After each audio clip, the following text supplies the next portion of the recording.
SUPStick is a dryland SUP paddle meant to simulate the feeling of paddling on water while on land with a longboard skateboard.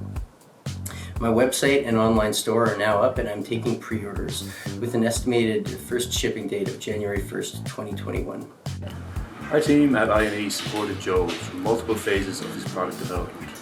We helped protect his innovative intellectual property and prepared him for commercialization and scale-up. Innovation and entrepreneurship at Yukon is thrilled to see one of our innovators moving forward and toward commercialization. We've been a part of Joel Brennan's project since 2015 through expert services, funding, and guidance.